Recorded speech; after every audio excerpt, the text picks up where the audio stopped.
Today's guest is Rachel Spekman, and I'm really excited for this conversation. Rachel is the founder of Made for More Coaching, a career strategy firm that helps high performing professionals trade high paid but soul sucking careers for work that is deeply aligned and still highly compensated. What makes Rachel's work so compelling is that she doesn't come at a career change from just one angle. She understands both the inner emotional reality of burnout and dissatisfaction and the outer market dynamics of positioning, value, and opportunity. Rachel spent over 15 years in brand marketing, 10 years supporting startup founders, and 5 years working as a therapist. Over time, she began to notice a powerful pattern. Many successful, driven professionals feel deeply unfulfilled, but they don't have the kind of support that actually helps them make a meaningful transition. Therapists often focus on burnout and being overwhelmed without addressing a career strategy, while recruiters and traditional career coaches tend to prioritize quick placements over long-term alignment. Rachel bridges that gap. As a career strategist, she helps clients strategically position, elevate, and market their skills so they can build momentum and feel like themselves again. Whether that means expanding scope within their current organization, pivoting industries, or stepping into a consulting work, Rachel helps people reverse engineer their move with clarity, confidence, and purpose. At the heart of her work is a simple but powerful belief: you deserve to love your work and get paid well for it. Rachel, welcome to People in Transition. I'm so glad you're here. I can relate to all these points. Thank you so much. Thank you for having me. I'm so excited to be here. And what a beautiful intro. Even though that was my intro, it always feels funny to hear your own intro.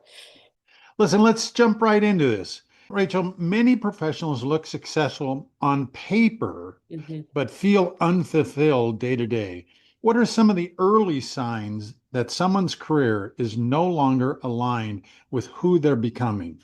Very often, it's what I call a somatic experience. So, somatic is how your body's actually responding to stress. So, if everyone listening can think about a loved one, they haven't seen them in a while, or maybe it's a small child at the end of the day and they run up to you and they're so excited to see you.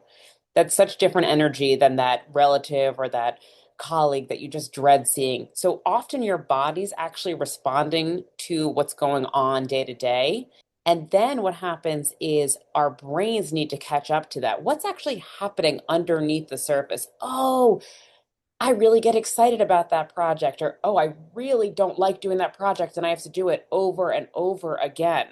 And so what happens is there becomes over time this disconnect between the work that we have to do and how we feel about it. And often it shows up as stress, insomnia, major anxiety, depression, challenging relationship with our loved ones and ourselves, weight gain, a whole bunch of those things. Before making an external career move, what internal shifts around values or identity or definitions of success, what are the internal shifts that oftentimes are overlooked that we need to confront? So internally, I ask everybody I work with to paint their perfect workday. And I don't mean a workday on the beach where you're drinking Mai Tais and relaxing. I mean really a fulfilling day. And I invite people to think about it in three major domains. What kind of community, if any community, you're surrounded by, but most of us need to be surrounded by some kind of community. What challenges we're solving that feel important and worthwhile to us, and what kind of contributions we're making. So if we think about our day, our week, our time in those buckets, we can start to identify, I really feel inspired when I'm with other people who are doing this. Or I love the challenge of solving this kind of puzzle or public speaking or whatever the skill is. And I love making that kind of contribution when there is this feeling of, oh, I'm making an impact here. Most of us are drawn towards, we hope, making the world a better place, whatever that means in our own small way.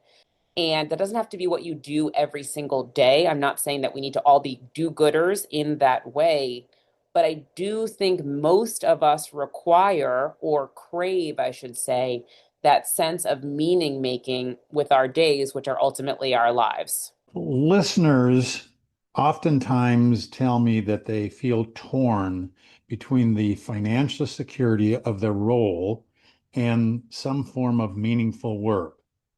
How can people navigate that tension without feeling like they must sacrifice one for the other? It is such a real tension for every single person among us, truly. And even people who are loaded with money still want, of course, help hopefully make an impact. So I think really what it comes down to is understanding what are you naturally good at doing and what does the market need? And by what does the market need, I'll give myself as an example. When I was doing startup work, I was helping companies grow, I was doing their operations, teamwork, and I myself hit one of those somatic moments that I talked about earlier, which is I was asked to be a keynote speaker, and it was seemingly a very flattering opportunity. However, I was starting to feel very disconnected from the work.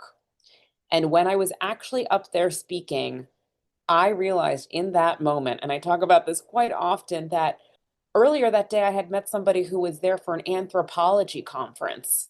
And I said, I would rather be at that conference than my own conference, I think, because that person seems so curious about the world and studying people and cultures. Well, I had to take a very long, hard look at myself because I started nearly having a panic attack actually when I was the public speaker. You wouldn't really have known that because so many of us develop these masking skills.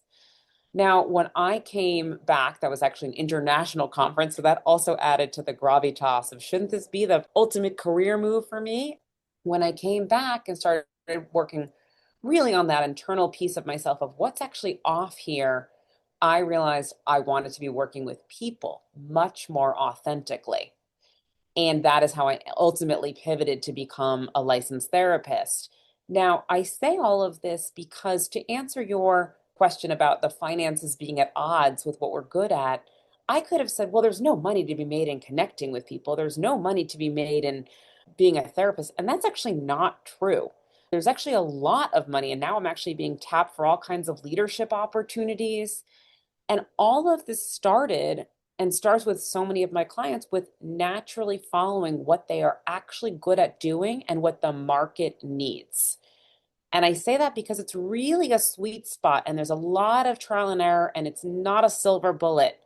It does require that deep internal work very often to say, when I know what I'm good at, when I can position myself, I will find people who absolutely need the solutions that I have to the problems that they have.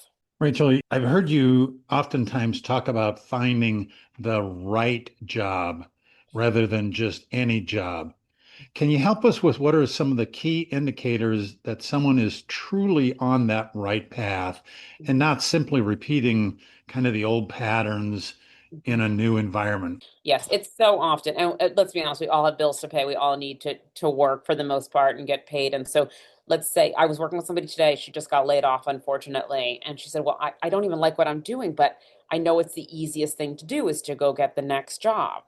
And I'm, of course, not going to invalidate that. She needs to get her next job. At the same time, when we're stuck, we need, imagine if we're stuck in a dark room quite literally, we want to see a light. We need to see a way out. So we are starting to do some of this work to identify what are her favorite parts, what have her bosses recognized her for that she actually enjoys doing.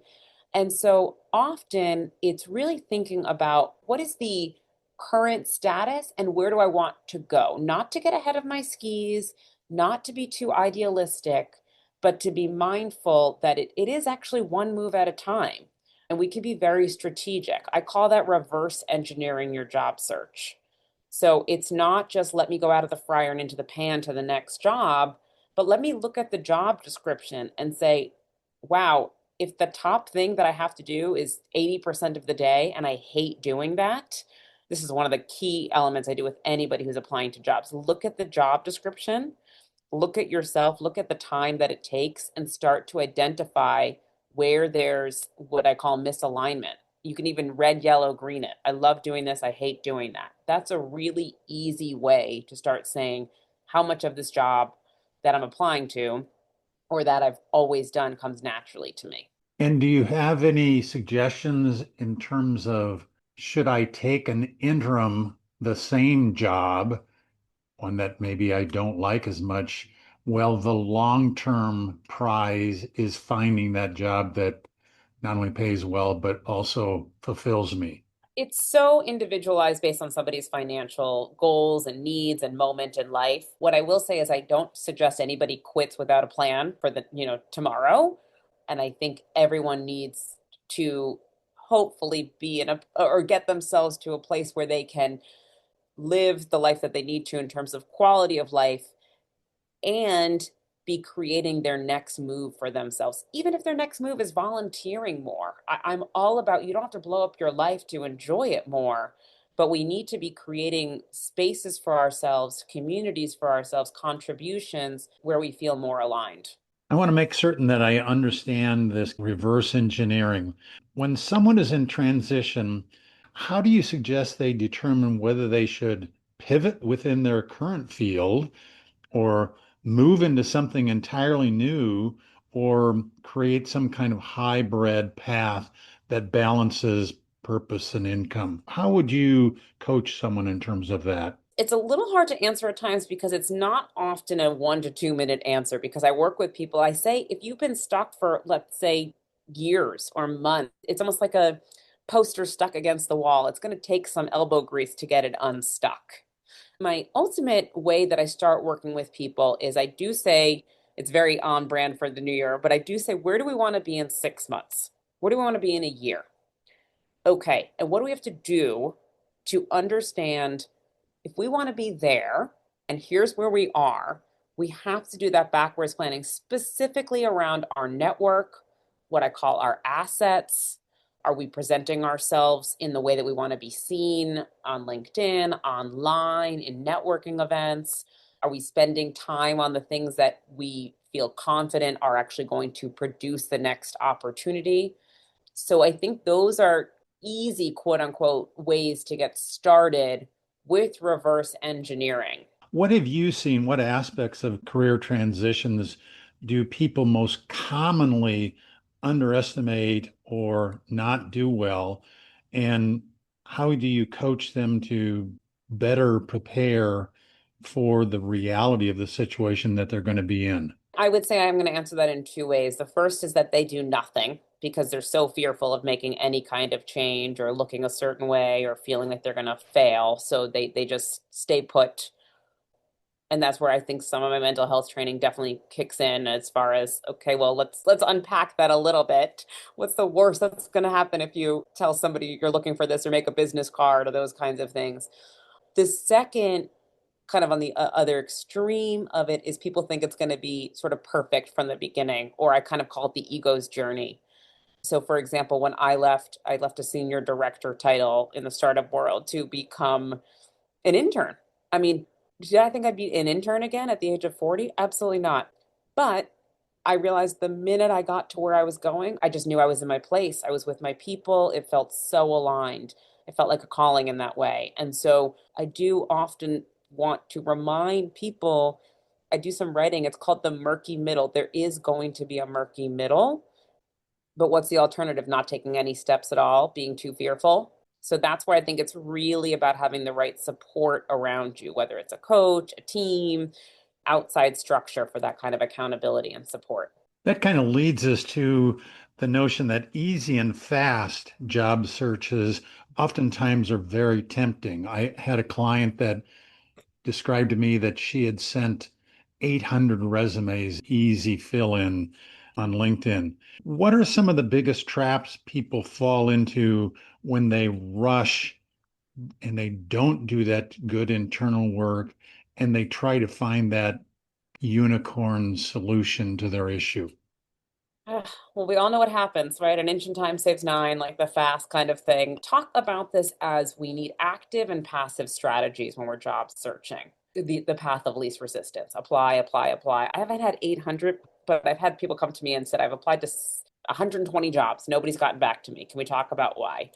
And then I'll ask them, well, what active things are you doing? What networking events are you going to? How are you positioning yourself in a way that you're seen as an expert in this topic? Especially with the world of online. I mean, there's so many ways to be seen as an expert, even whether you are one or not. You can really fashion yourself as one, which is another problem. But I would say, really, what happens is people get very dependent on the passive strategy and not as engaged in the active strategy, which is harder in many ways because you have to be vulnerable. You have to put yourself out there. You have to get market feedback, those kinds of things. And that dependency on that, easy and fast. Do you have any suggestions in terms of how to get out of that mindset and get to that more? And I like the thought of being viewed as being an expert in the marketplace. So, how do you get out of that and get to a more rich experience?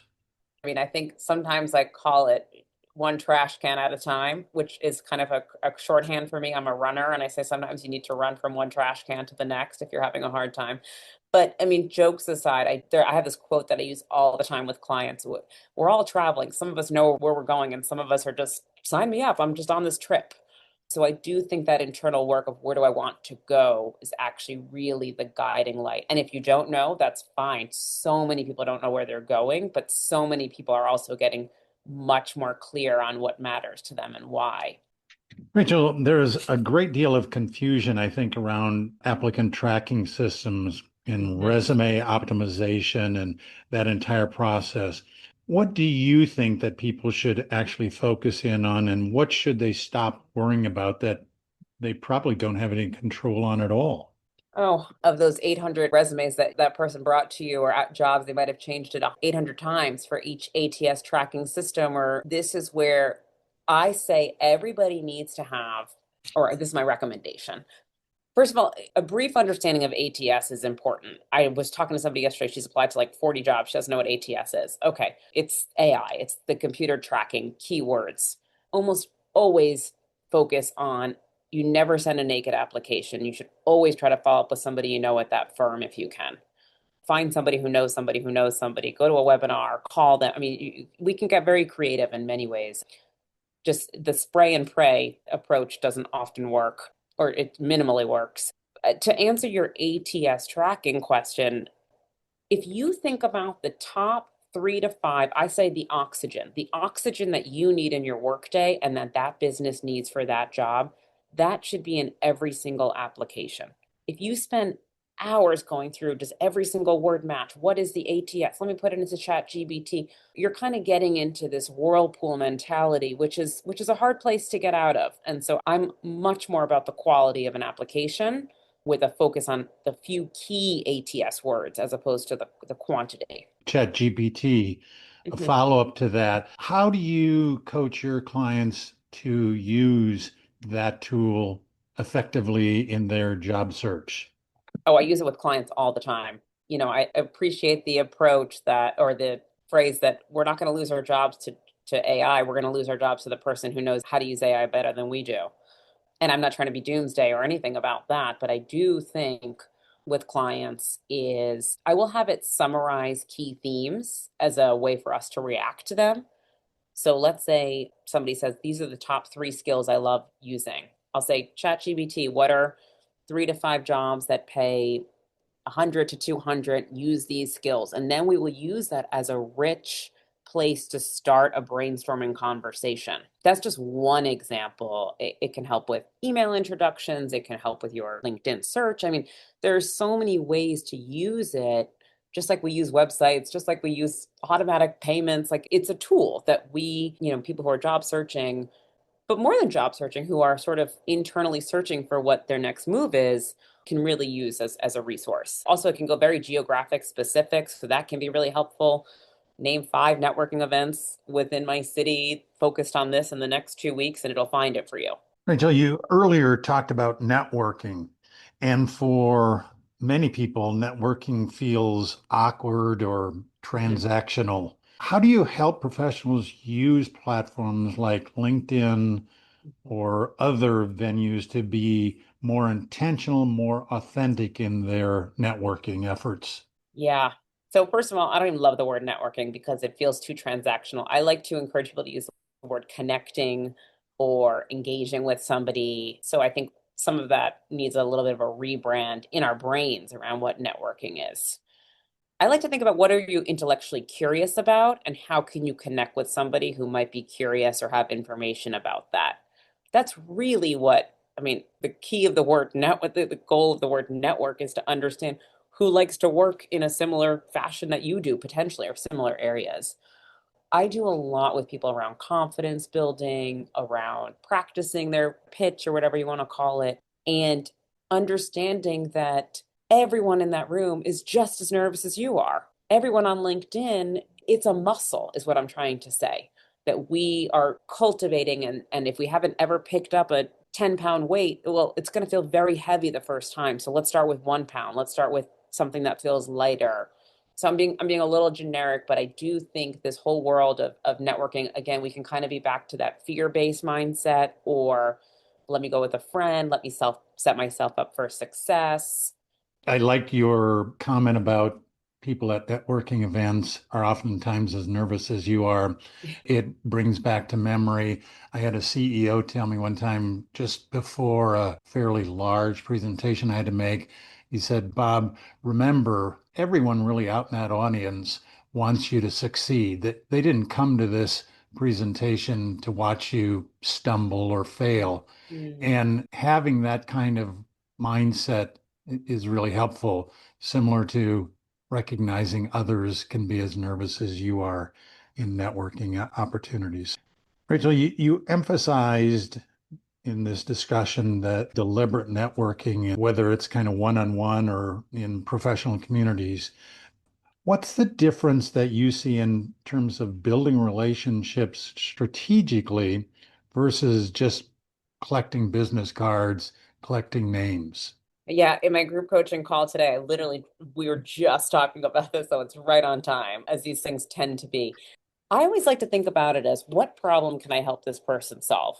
Or what problem might they help me solve?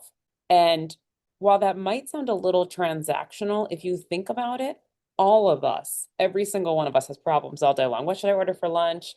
When should I do my laundry? I mean, well, how should I get my next job? I mean, we're all moving through the world just trying to make decisions and navigating problems. So I would really encourage us to think about it not as a let me collect business cards, but let me understand what this person is moving through and how I might be a resource to them and how they might be a resource to me. Rachel, you earlier talked about being an expert or what I would call a thought leader in something. And for many, that can feel intimidating, if not, geez, am I bragging too much about myself? How can someone begin to share their perspective either online or in person without feeling like they're bragging or faking somehow their expertise? That's a really big one because I think for so many people, it's finding your authentic voice, which takes trial and error. And so doing that online and doing it in this public forum can feel very hard. So it really depends on who you are, your comfort level with speaking out loud, if you will, in the market. And again, I think a lot of it comes to that confidence. So one of the tools that I recommend people do is depending on how advanced you are in your career, think about either if you've gotten recommendations on LinkedIn or in general, or asking your colleagues, hey, what am I really good at? So that you have that in your bucket, if you will. And then from there, it's understanding how do I want to speak as an expert, but not be braggadocious about it, stay humble about it. Those are tools to really help understand, wow, I can be really great at something and also be very humble at the same time. Hard to do, but I Hmm. understand exactly what you're talking about.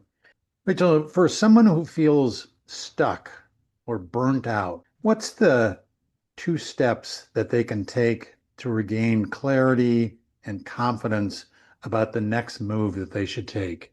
The two steps that they can take today, right now.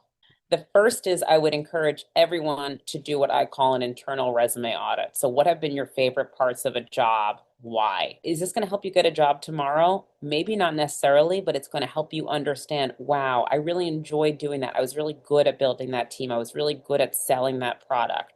So, that's going to help you with your confidence. So important in this process. The second is I can't encourage enough people get their assets in a good place. They feel like whatever is being presented online reflects who they are. And that's kind of a bigger project, but I do think that gets to the confidence piece. So doing your internal resume, I guess I would say my second big piece is get a good team around you, whether it's a buddy, whether it's a coach. Don't go at this alone. You really don't have to. Any suggestions that you make to your clients about keeping good professional development in place as you're going about your search? Well, here's what I'll say. I always think about it this way, and any client who knows me will say this. If you ever read Will Smith's book, Will, and most of us know who Will Smith is, I assume you do. Yep. Will Smith said his goal was to become the most famous person on the planet, and that when he was booking his biggest movie, he was already booking the next movie or the movie after that. And I say that because he was constantly focused on how can I get better? How can I get better? So I do think when we think about our own careers, and not all of us are going to be Will Smith, and people have different opinions about him, but say what you want, it pretty much worked from my perspective. And he had a whole team helping him with that, right?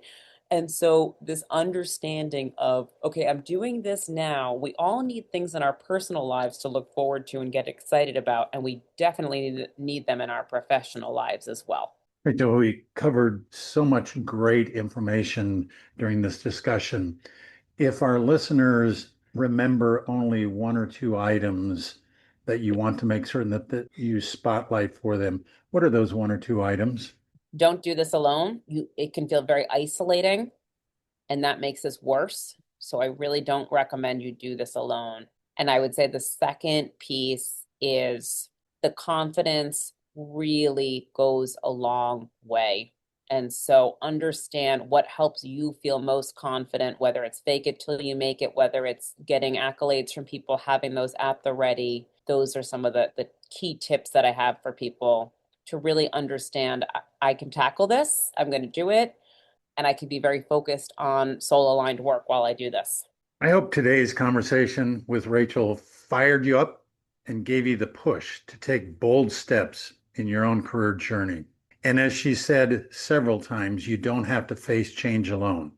Together, we can turn uncertainty into momentum and momentum into results.